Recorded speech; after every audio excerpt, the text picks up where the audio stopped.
రాష్ట్రంలో సుమారు 1 కోటి మంది దాకా కూడా ఇటువంటి కుటుంబాలు నష్టపోయాయి మీ వలన.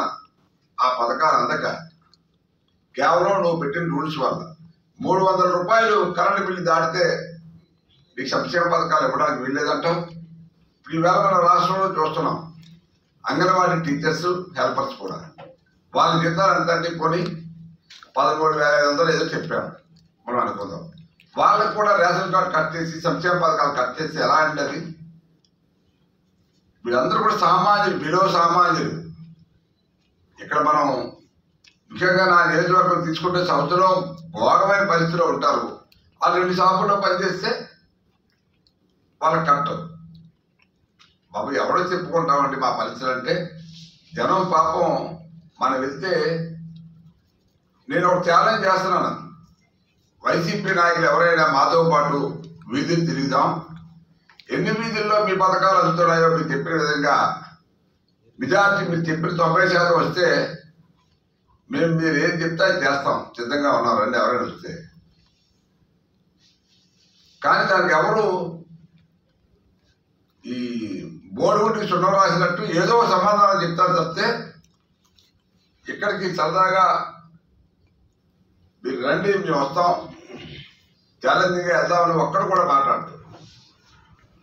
ఈ మంత్రి అంతసేపు కూడా అసలు మీరు మంత్రులు ఈ జిల్లాకి, ఉమ్మడి జిల్లాకి తప్పించారు. కంప్లీట్గా ఒకడు విశాఖపట్నం చూసుకుని సిటీ చూసుకుంటాడు, ఒకడు రోజులు చూసుకుంటాడు అనుకున్నాం మనం. ఏ రోజైనా ఏ మంత్రి అయినా వైజాగ్లో ఒక ప్రోగ్రాం పెట్టారండి, పెద్ద ప్రోగ్రాం. కానీ ఇవాళ వైజాగ్ సెంట్రల్ తీసుకుంటే 5 కాన్స్టిట్యూన్సీలు ఉన్నాయి, 4 కాన్స్టిట్యూన్సీలు ఉన్నాయి. గాజువాగల మంది భీమిలి దూరం కాబట్టి భీమిలి వేసుకోట. ఎక్కడా కూడా ఒక ఓపెనింగ్, ఒక ప్రాజెక్టు ఇన్ని కంప్లీట్ వచ్చాయని చెప్తారు. ఇన్వెస్ట్మెంట్ మీట్ పెట్టాము, దానివల్ల మనకి 11 లక్షల కోట్ల రూపాయలు వచ్చాయంటారు. ఇది ఎవరో ఒక కంపెనీ పెట్టడం కనపడలేదు, ఒక ఉద్యోగం ఇవ్వడం కనపడలేదు. నువ్వు 75% జీవో ఇచ్చావు. ఎక్కడ ఏదైనా కంపెనీ పెడితే 75% మంది స్థానిక యువకులు నేర్చుకోవాలని చెప్పి. ఎంతమంది స్థానిక యువకులు నేర్చుకున్నా ఇవాళ మాకు చెప్పండి.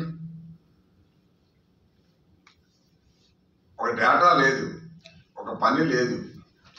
కేవలం ఎంతసేపు కూడా ఆర్భాటంగా ఇవన్నీ కూడా కబుర్లు చెప్పి వేళ బస్ యాత్ర అని చెప్తున్నారు. బస్ యాత్రకి మీరు చూస్తూ ఉన్నారు కదా, అడ్డంగా రోడ్డుకి అడ్డంగా డయాస్ వేసి మీటింగ్ పెట్టినా కూడా ఆ ట్రాఫిక్ కాపీ ఆ మీటింగ్ పెట్టుకుందామన్నా కూడా అటు తిరిగి ఇటు తిరిగి అటు తిరిగి వెళ్ళిపోతారు కదా జనం. అక్కడ ఒక క్షణం కూడా ఆగట్లే. ఇక కార్యకర్తలు అసలు ఆగట్లే, మధ్య మారుకొని వాళ్ళని కాపలా పెట్టుకునే పరిస్థితి వచ్చింది వాళ్ళ పరిస్థితి. మరి వాళ్ళ ఎమ్మెల్యేని వాళ్ళ పనితీరు చూస్తే మనమే చూస్తున్నాం పేపర్లో. ఎక్కడ బహుశా నేను ఎక్కడ ఏ రాష్ట్రంలో కూడా మనం ఎక్కడ వెళ్ళలేదు, పేపర్లో కూడా రావడం లేదు. ఈ ఎమ్మెల్యే తీసి అక్కడ ట్రాన్స్ఫర్ చేసి, ఆ ఎమ్మెల్యేని ఎక్కడ ట్రాన్స్ఫర్ చేసి, ఇలాంటివన్నీ జరగలేదు. టికెట్ ఇవ్వకపోతే ఇవ్వకపోయారు, ఇస్తే ఇచ్చారు అంతే. ఓ చిన్నది 1, 2 బాగా పెద్ద నాయకుల్ని పార్లమెంట్కి పంపించడం, పెద్ద పార్లమెంట్ నుంచి ఎమ్మెల్యే తీసుకురావడం జరిగేది. కానీ ఎమ్మెల్యేని ట్రాన్స్ఫర్ చేసే ప్రభుత్వం మొట్టమొదటి ప్రభుత్వం జగన్ గారి పార్టీ ప్రభుత్వమే కనపడుతున్నాం రాష్ట్రంలో, ఇండియాలో మొత్తం మీద. సో ఇది నువ్వు అనుకున్నట్టు మరి ఒక దగ్గర పనిచేయలేని రూపాయి నోటు మనం ఒక దగ్గర తీసుకెళ్తాం, చల్లకపోతే ఇంకో సపోర్ట్ తీసుకుంటాడా? అది వాల్యూ ఉంటుందా? ఇది కూడా అంతే. రేపు డెఫినెట్గా ఈ ప్రజలు నీకు తగిన బుద్ధి చెప్తారు. ఇది కాకుండా మరి ఈవేళ సంక్షేమం అన్నావు కదా, నువ్వు చెప్పిన దానికి మేము పెట్టిన సంక్షేమాలు చూస్తే అన్నా క్యాంటీన్ కట్టు, పండుగ కానికి కట్టు, క్రిస్మస్కి కట్టు, మరి అలాగే మన ముస్లింలకి తోఫా కట్టు, తర్వాత ఇవన్నీ చాలా ఉన్నాయి, రైతు సబ్సిడీలు కట్టు, దళితులు బీసీలకి పథకాలన్నీ కూడా కట్టేసి ఈ డబ్బంతా నువ్వు రకరకాలుగా వాడుకున్నావు.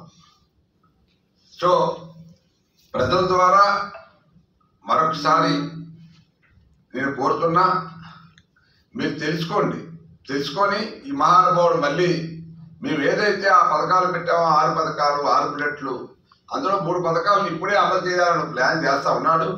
సంక్రాంతి నుంచి మరి మొదలు పెడతారేమో అనుకుంటాను. యాక్చువల్గా జనవరి 1 నుంచి మొదలుపెట్టి ఈ పథకాన్ని మేమే అమలు చెప్పామని చెప్పి గొప్పలు చెప్పుకోవడానికి ప్రయత్నం చేస్తూ ఉన్నారు.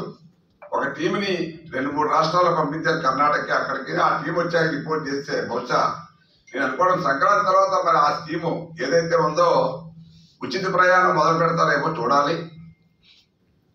మరి కంపెనీలు ఇంకా రేపే ఎల్లుండి వచ్చేస్తాయంటున్నారు మళ్ళీ వైజాగ్. మరి ఎవరు నమ్ముతాడో నాకు అర్థం కావట్లేదు. ఈవేళ నేను ఎక్కడో పేపర్లో చూసా, త్వరలోనే విశాఖపట్నం పెద్ద లైన్ కట్టేస్తానే ఒక 10 కంపెనీలు, కొన్ని వేల ఉద్యోగాలు వస్తాయని చెప్పి. మరి ఇవాళ మంత్రిగా కలకట వెళ్ళారని తెలిసింది. కలకట నుంచి కానీ ఏమైనా కంపెనీలు అన్నీ వచ్చేస్తాయేమో ఇటు పక్క ట్రాలీలో కానీ ట్రైన్లో కానీ చూడాలి మనం. సో దయచేసి మనం మీకు నవ్వక నాకు వస్తుంది.